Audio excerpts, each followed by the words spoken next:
Railway with Shyam YouTube channel पर आप सभी लोगों का स्वागत है। आज की इस वीडियो में मैं आप सभी लोगों के लिए रेलवे ग्रुप डी भर्ती परीक्षा 2025 में पूछे जाने वाले जीके जीएस के अति महत्वपूर्ण प्रश्न कराने वाला हूं, जो आपके एग्जाम के लिए सबसे ज्यादा महत्वपूर्ण। तो आज की इस वीडियो को आपको शुरू से लेकर के एंड तक फुल वॉच करते रहना। वीडियो आपको पसंद आती है तो प्लीज आप लोग इस वीडियो को लाइक और चैनल को आप लोग सब्सक्राइब करना बिल्कुल ना भूलो, और कमेंट बॉक्स में आपको अपना स्कोर जरूर शेयर करना है कि आपने कितने प्रश्न सही किए और ये वीडियो आपको कैसी लगी। तो चलिएगा फिर शुरू करते हैं आज का अपना ये जीके जीएस की अति महत्वपूर्ण प्रश्नों का प्रैक्टिस सेट, जो रेलवे ग्रुप डी भर्ती परीक्षा 2025 के लिए बहुत ही ज्यादा महत्वपूर्ण प्रैक्टिस सेट है बनाया है। तो पहला नंबर का प्रश्न आ जाता है कि पृथ्वी का प्राकृतिक उपग्रह है, तो बताओ कौन सा है।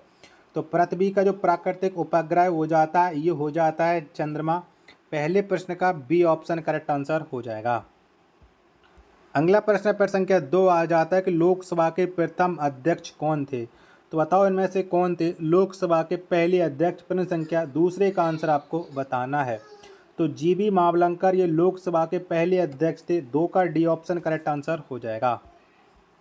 अगला प्रश्न आ जाता है प्रश्न संख्या 3 है कि फ्लू किसके कारण होता है। तो बताओ इनमें से फ्लू है वो किसकी वजह से होता है। प्रश्न संख्या 3 का आंसर आपको बताना है। तो ये वायरस की वजह से फ्लू होता है। 3 का ए ऑप्शन राइट आंसर हो जाएगा। नेक्स्ट प्रश्न आ जाता है प्रश्न संख्या 4 है कि दाबोल विद्युत परियोजना किस राज्य में है। तो बताओ कौन से राज्य में है ये दाबोल विद्युत परियोजना। प्रश्न संख्या 4 का राइट आंसर क्या हो जाएगा। तो ये महाराष्ट्र में है दाबोल विद्युत परियोजना। 4 का जो करेक्ट आंसर हो जाएगा वो हो जाएगा ऑप्शन संख्या ए। अगला प्रश्न आ जाता है प्रश्न संख्या 5 है कि भारत के प्रथम गवर्नर जनरल कौन था। तो बताओ इनमें से कौन थे भारत के पहले गवर्नर जनरल। प्रश्न संख्या 5 का राइट आंसर क्या हो जाएगा। तो लॉर्ड विलियम बेंटिंक ये भारत के पहले गवर्नर जनरल थे। 5 का बी ऑप्शन एकदम इसका करेक्ट आंसर हो जाएगा। वीडियो पसंद आ रही होगी तो प्लीज़ वीडियो को लाइक और चैनल को आप लोग सब्सक्राइब करना ना भूलें। 6वें नंबर का प्रश्न आ जाता है कि वैलेंटाइन दिवस किस तिथि को मनाया जाता है। तो बताओ वैलेंटाइन डे हम कब मनाते हैं। तो सबको पता है कि 14 फरवरी को मनाया जाता है। बी ऑप्शन करेक्ट आंसर हो जाएगा।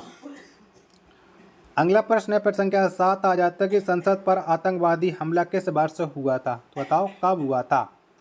तो संसद पर जो आतंकवादी हमला हुआ था ये हमला 2001 में किया गया था। 7वें नंबर प्रश्न का डी ऑप्शन करेक्ट आंसर हो जाएगा।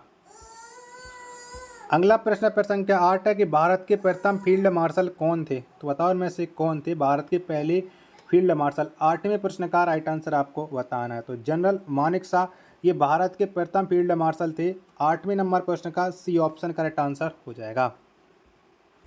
9वें नंबर का प्रश्न आ जाता है कि उमरा ए चहलगान का गठन किसने किया था। तो बताओ किसके द्वारा ये गठन किया गया था। 9वें नंबर प्रश्न का आंसर आपको देना है। तो ये गठन किया गया था इल्तुतमिश के द्वारा। 9 का सी ऑप्शन राइट आंसर हो जाएगा। 10 नंबर का प्रश्न है कि नागासाकी पर दूसरी बार एटम बम कब गिराया गया था। तो बताओ कब गिरा था। तो नागासाकी पर जो दूसरी बार एटम बम गिराया गया था ये बम गिराया गया था 9 अगस्त 1945 में। 10वें प्रश्न का बी ऑप्शन करेक्ट आंसर हो जाएगा। अगला प्रश्न आ जाता है प्रश्न संख्या 11 के तिरुचिरापल्ली किस नदी के किनारे बसा है। तो बताओ ये कौन सी नदी के तट पर स्थित है। तिरुचिरापल्ली 11वें प्रश्न का आंसर आपको देना है। तो ये स्थित है कावेरी नदी के तट पर। 11 का ए ऑप्शन करेक्ट आंसर हो जाएगा। अगला प्रश्न आ जाता है प्रश्न संख्या 12 है आपके सामने कि नागालैंड की राजकीय भाषा कौन सी है। तो बताओ इनमें से कौन सी हो जाती है नागालैंड की राजकीय भाषा। 12वें नंबर प्रश्न का राइट आंसर आपको बताना है। तो ये होती है अंग्रेजी। बी ऑप्शन 12 का करेक्ट आंसर हो जाएगा। 13वें नंबर का प्रश्न आ जाता है कि स्वतंत्र भारत के प्रथम गवर्नर जनरल एवं अंतिम वायसराय कौन था। तो बताओ कौन थे प्रथम गवर्नर जनरल और अंतिम वायसराय। 13वें नंबर प्रश्न का आंसर आपको देना है। तो ये थे लॉर्ड माउंट बेटन। 13 का जो डी ऑप्शन है वो करेक्ट आंसर हो जाएगा। चलिएगा अगला प्रश्न प्रश्न संख्या 14 आ जाता है कि 23.5 डिग्री दक्षिण अक्षांश को किस रूप में जाना जाता है। तो बताओ इसे हम किस रूप में जानते हैं। 14वें नंबर प्रश्न का आंसर आपको बताना। चलिए मैं आपको ऑप्शन दिखा रहा हूँ, तब तक आप लोग इस वीडियो को लाइक और चैनल को सब्सक्राइब है वो ज़रूर कर लीजिएगा। तो इसे जो जाना जाता है वो जाना जाता है मकर रेखा के रूप में। बी ऑप्शन चौधरी का करेक्ट आंसर हो जाएगा। अगला प्रश्न प्रश्न संख्या 15 आ जाता है कि भारत की उच्च न्यायालय की पहली मुख्य न्यायाधीश कौन थी। तो बताओ इनमें से कौन सी थी भारत की उच्च न्यायालय की प्रथम महिला मुख्य न्यायाधीश। 15 का राइट आंसर आपको बताना है। तो ये हो जाती है लीला सेठ। 15 का सी ऑप्शन करेक्ट आंसर हो जाएगा। 16वें नंबर का प्रश्न आ जाता है कौन सी अधातु साधारण ताप पर द्रव रूप में पाई जाती है। तो बताओ इनमें से कौन सी अधातु पाई जाती है। तो ब्रोमीन ये पाई जाती है साधारण ताप पर द्रव अवस्था में। 16 का ए ऑप्शन करेक्ट आंसर हो जाएगा। अगला प्रश्न आ जाता है प्रश्न संख्या 17 कि प्रकाश संश्लेषण के दौरान प्रकाश ऊर्जा का रूपांतरण किस ऊर्जा में होता है। तो बताओ कौन सी ऊर्जा में होता है। 17वें नंबर के प्रश्न का आंसर आपको देना है। तो ये होता है रासायनिक ऊर्जा के रूप में। 17 का सी ऑप्शन राइट आंसर हो जाएगा। चलिएगा अगला प्रश्न आ जाता है प्रश्न संख्या 18 कि महाबलीपुरम के मंदिर किस राजवंश के समय स्थापित हुए थे। तो बताओ कौन से राजवंश के समय में ये महाबलीपुरम के मंदिर बने थे। 18वें प्रश्न का राइट आंसर क्या हो जाएगा। तो ये बने थे पल्लव वंश के समय में। 18 का ए ऑप्शन राइट आंसर हो जाएगा। चलिएगा नेक्स्ट प्रश्न आ जाता है प्रश्न संख्या 19 है कि जमात इस्लामी किस देश का राजनीतिक दल है। तो बताओ ये कौन से देश का राजनीतिक दल हो जाता है। 19वें प्रश्न का राइट आंसर क्या हो जाएगा। तो ये हो जाता है बांग्लादेश का। बी ऑप्शन राइट आंसर हो जाएगा। 20वें नंबर का प्रश्न आ जाता है कि मयूर सिंहासन का संबंध किससे है। तो बताओ इनमें से किससे संबंध रखता है ये मयूर सिंहासन। तो इसका संबंध हो जाता है शाहजहां से। 20 का सी ऑप्शन करेक्ट आंसर हो जाएगा। नेक्स्ट प्रश्न संख्या 21 है कि इराक से होकर कौन सी नदी बहती है। तो इनमें से एक नदी ऐसी है जो इराक से होकर के बहती है। तो वो नदी कौन सी है। तो वो नदी हो जाती है टिग्रिस। 21 का डी ऑप्शन करेक्ट आंसर हो जाएगा। नेक्स्ट प्रश्न आ जाता है प्रश्न संख्या 22 है कि इंग्लिश चैनल को तैरकर पार करने वाला प्रथम भारतीय कौन है। तो बताओ इनमें से कौन से वो प्रथम भारतीय हैं जिन्होंने तैर करके पार किया था इंग्लिश चैनल को। 22 का राइट आंसर क्या हो जाएगा। तो वो भारतीय हो जाते हैं Mihir Sen. C option right answer हो जाएगा। चलिए अगला प्रश्न संख्या 23 आ जाता है कि भारत के प्रथम मुख्य न्यायाधीश कौन थे। तो बताओ कौन थे। तो आपको पता है कि भारत के जो प्रथम मुख्य न्यायाधीश थे वो थे हीरालाल जे कानिया। 23 का ए ऑप्शन राइट आंसर हो जाएगा।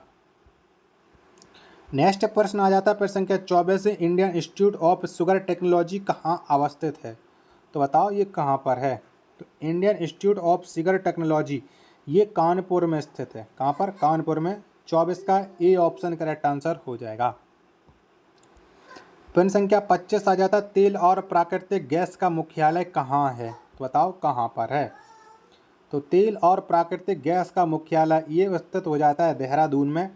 25वें नंबर प्रश्न का सी ऑप्शन राइट आंसर हो जाएगा। अगला प्रश्न आ जाता है प्रश्न संख्या 26 कॉफी उत्पादन में भारत का अग्रणी राज्य कौन है। तो बताओ कौन सा है। तो कॉफी उत्पादन में जो भारत का अग्रणी राज्य हो जाता है वो हो जाता है आपका कर्नाटक। 26वें नंबर प्रश्न का ए ऑप्शन राइट आंसर हो जाएगा। 27वें नंबर का प्रश्न कि लेड भंडारित बैटरियों में कौन सा अम्ल प्रयुक्त होता है। तो बताओ इनमें से कौन सा अम्ल का प्रयोग किया जाता है।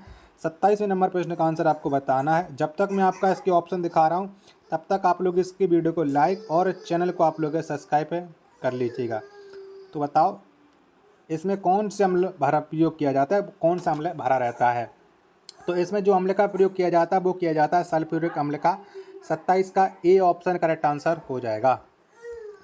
अगला प्रश्न संख्या 28 आ जाता है कि श्रीरंगपट्टनम में अंग्रेजों ने किसे पराजित किया था। तो बताओ इनमें से किसको पराजित कर दिया था अंग्रेजों ने श्रीरंगपट्टनम में। 28वें नंबर प्रश्न का राइट आंसर क्या हो जाएगा। तो टीपू सुल्तान को पराजित किया था। 28 का बी ऑप्शन करेक्ट आंसर हो जाएगा। नेक्स्ट प्रश्न संख्या 29 आ जाता है कि वित्त आयोग के प्रथम अध्यक्ष कौन थे। तो बताओ कौन थे। तो वित्त आयोग के जो प्रथम अध्यक्ष थे वो थे के.सी. नियोगी। कौन थे। के.सी. नियोगी थे। 29 का बी ऑप्शन राइट आंसर हो जाएगा। प्रश्न संख्या 30 आ जाता है आप लोगों के सामने कि उत्तरी ध्रुव पर पहुंचने वाली प्रथम भारतीय महिला कौन थी। तो बताओ इनमें से कौन सी वो भारतीय महिलाएं जो उत्तरी ध्रुव पर पहले पहुंची थी। 30 का राइट आंसर तो ये हो जाती हैं Preeti Sen Gupta. B option right answer हो जाएगा। नेक्स्ट प्रश्न है प्रश्न संख्या 31 आ जाता है कि 31 दिसंबर 1984 को भोपाल में किस गैस का रिसाव हुआ था। तो बताओ इसमें कौन सी गैस का रिसाव हुआ था 3 दिसंबर 1984 को। 31वें नंबर का प्रश्न का आंसर आपको बताना है। तो इसमें हुआ था मिथाइल आइसोसाइनेट का डी ऑप्शन करेक्ट आंसर हो जाएगा। नेक्स्ट प्रश्न है प्रश्न संख्या 32 आ जाता है कि भारतीय राष्ट्रीय कांग्रेस के प्रथम मुस्लिम अध्यक्ष कौन थे जो कांग्रेस के तीसरे अधिवेशन में अध्यक्ष बने थे। तो बताओ कौन थे। प्रश्न संख्या 32 का राइट आंसर क्या हो जाएगा। तो ये थे बदरुद्दीन तैयब जी। ए ऑप्शन राइट आंसर हो जाएगा। वीडियो पसंद आ रही होगी तो प्लीज़ वीडियो को लाइक और चैनल को आप लोग सब्सक्राइब करना बिल्कुल ना भूलें और कमेंट बॉक्स में आप अपनी राय जरूर बताइएगा कि ये वीडियो आपको कैसी लग रही है। 33वें नंबर का प्रश्न है आपके सामने कि पुष्पों का अध्ययन क्या कहलाता है। तो बताओ क्या कहते हैं। तो पुष्पों के अध्ययन को जो कहा जाता है वो एंथोलॉजी कहा जाता है। 33 नंबर प्रश्न का राइट आंसर हो जाएगा वो हो जाएगा ऑप्शन संख्या सी। अगला प्रश्न संख्या 34 है कोदाई कनाल किस पर्वत श्रेणी में स्थित है। तो बताओ ये कहाँ पर स्थित है कोदाई कनाल पर्वत श्रेणी। तो ये जो स्थित है वो स्थित हो जाता है पालनी पर्वत में। 34 का ए ऑप्शन राइट आंसर हो जाएगा। अगला प्रश्न आ जाता है प्रश्न संख्या 35 है कि दक्षिण भारत को जीतने के लिए मलिक काफूर को किसने भेजा था। तो बताओ किसने भेजा था। कौन से राजा ने भेजा था कौन से शासक ने भेजा था। तो दक्षिण भारत को जीतने के लिए मलिक काफूर को जो भेजा था वो अलाउद्दीन खिलजी ने भेजा था। 35 का डी ऑप्शन राइट आंसर हो जाएगा। 36 नंबर का प्रश्न है कि भारत के प्रथम नौसेना अध्यक्ष कौन थे। तो बताओ कौन थे। तो भारत की जो प्रथम नौसेना अध्यक्ष थे वो थे रामदास कटारी। 36 का सी ऑप्शन करेक्ट आंसर हो जाएगा। 37 नंबर का प्रश्न आ जाता है कि भारत की प्रथम महिला शासिका कौन थी। तो बताओ इनमें से कौन थी भारत की पहली महिला शासिका। तो ये हो जाती है रजिया सुल्तान। 37 का बी ऑप्शन करेक्ट आंसर हो जाएगा। अगला प्रश्न आ जाता है प्रश्न संख्या 38 है कि एशियाटिक सोसाइटी ऑफ बंगाल के संस्थापक कौन थे। तो बताओ किसके द्वारा ये स्थापना की गई थी एशियाटिक सोसाइटी ऑफ बंगाल की। 38वें नंबर प्रश्न का राइट आंसर क्या हो जाएगा। तो ये स्थापना करी थी विलियम्स जोन्स ने। 38 का डी ऑप्शन करेक्ट आंसर हो जाएगा। आशा करता हूँ कि ये वीडियो आपको जरूर पसंद आई होगी। तो प्लीज़ आप लोग इस वीडियो को लाइक और चैनल को सब्सक्राइब करना बिल्कुल ना भूलें। मिलते पर अपने एक और नेक्स्ट वीडियो के साथ। तब तक के लिए धन्यवाद। जय हिंद। वंदे मातरम।